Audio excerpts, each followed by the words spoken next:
ባለፉት 9 ወራት ብቻ ለ37090 ወጣቶች የስራ ዕድል ተጠቃሚ አድርጓል። 3 ሴት 2 ወንድ ነን። እዚህ ጋር የተደራጀ ነው። 3ታችን ሴቶች ከስደት ተመላሽ ነን። ወደዚህ ስራ ስንገባ 5 ነበርን። አሁን ላይ ከ5 አልፈን ከራሳችን አልፈን ለ10 የሆኑ ሰራተኞች ወይም ደግሞ የስራ ዕድል ፈጥረናል።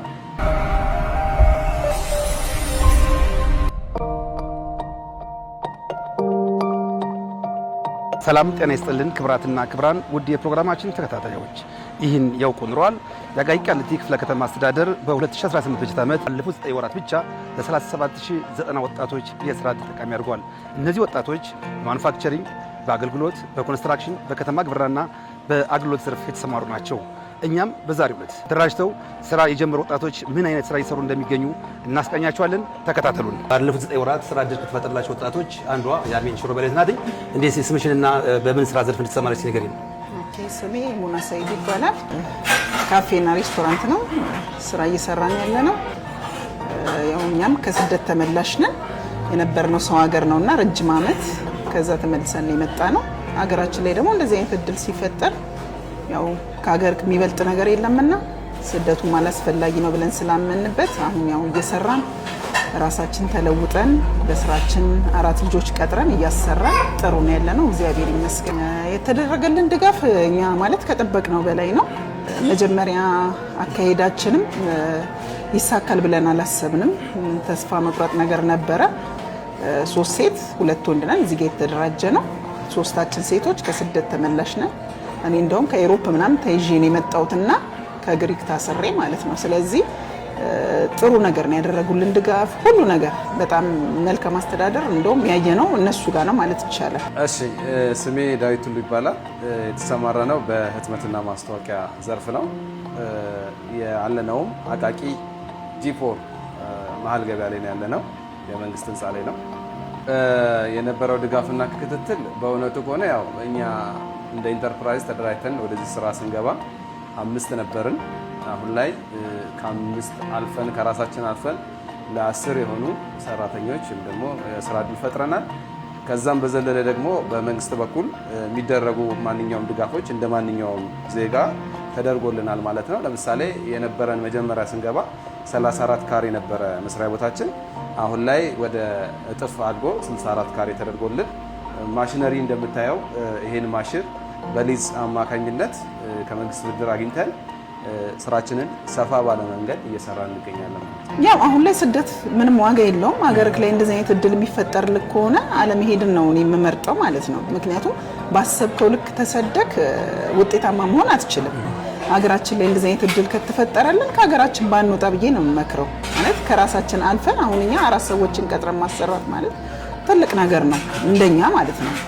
በዚህ አቅማችን ነገ ደግሞ የተሻለ ነገር ደግሞ ስናገኝ ለብዙ ሰዎች የስራ ዕድል እንፈጥራለን ብለን እናስባለን። የተሻለ ስራ የተሻለ ገበያ ሲኖረን ሌሎችንም ሰዎች ጨምረን ቀጥረን እንሰራለን ብለን። ያው ስደት ብዙ ነገሮችን ያሳጣሃል፣ ነገሮችን ያበለሻሽብሃል። ስለዚህ ሀገርክ ላይ ሰርተክ መለወጥ ካለ እንደዚህ አይነት ድጋፍ እያደረገልን ከሆነ መንግስት ባንወጣ ባንሄድ ብዬ ነው የምመክረው።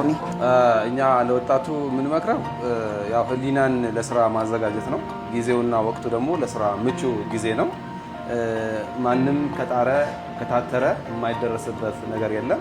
እኛም ከዜሮ ተነስተን እግዚአብሔር ይመስገን ዛሬ ጥሩ ቦታ ላይ እንገኛለን። ይሄ ደግሞ በውስጣችን በአባሎቻችን ውስጥ ያለው ጥንካሬ፣ ለስራ ያለን ፍላጎት፣ ጊዜውና ወቅቱ ደግሞ ጥሩ ከመሆኑ አንጻር እቺን የስራ ዕድል ተጠቅመን ነው እዚህ ደረስነውና ወጣቱም ነገሮችን ካልባሌ ቦታ ከመዋል ስራ ፈጥሮ እንደማንኛውም ዜጋ እድሉን ተጠቅሞ እንደኛ ቢጠቀም የሚል እድል ስላለው እድሉን ቢጠቀም የሚል ሀሳብ ነው ያለው። ስሜ ህደጀኔ ይባላል። የአኪያ ህትመትና ማስታወቂያ የዲዛይነር ባለሙያ ነኝ።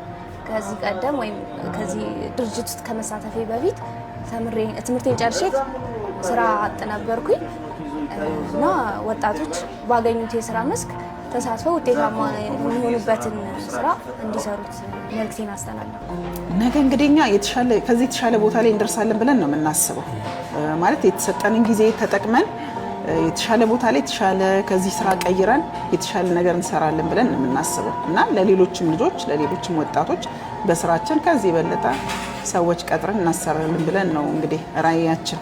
ከዛ በዘለለ አሁን ቀጣይ ላይ እንደ አምላክ ፍቃድ እንግዲህ ዘርፋችን ወቅቱም ከተማችንም ሲቲያችንም የወሰደች የተጠቀመች ያለችው ዲጂታል ማርኬቲንግ ነውና ወደ ዲጂታል ህትመት ነው እየገባን ያለ ነው። የቀሩ ኋላ ቀር የነበሩ ህትመቶችን ትተን አሁን ወደ ዲጂታል ማርኬቲንግ እየገባን ነው። ቀጣይ ላይ ልናስገባቸው የምንፈልጋቸው ዲጂታል ማሽነሪዎች አሉ። እነዛ በፕሮሰስ ላይ ያሉ አሉ።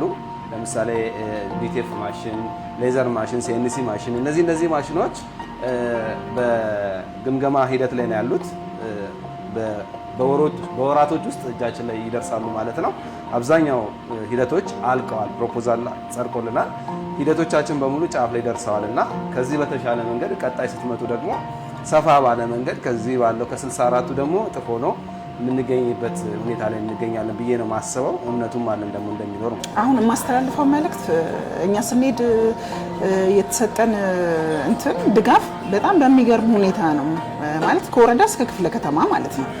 ሌሎችም እንደዚሁ አብዛኛዎቹ ከስደት ተመላሾች አሉ። እዚህም ሆነው ስደትም ሳይሄዱ በጣም ብዙ ስራ አጦች አሉ። እነዛም በዛ ልክ አሁን ለኛ በተሰጠን ድጋፍ ልክ ከተደረገ ማንም ከሀገር የሚወጣም የለም። ማንም ተስፋ ቆርጦ ሱስ ውስጥም የሚገባ ሌላ ነገር ውስጥ የሚገባ ወጣት ይኖራል ብዬ አላስብም። የሚያደርጉት ድጋፍ እዚሁ ይቀጥል ብዬ ነው የምለው። ወረዳም ክፍለ ከተማ ላይ ያሉ ባለሙያዎችን ማለት ነው።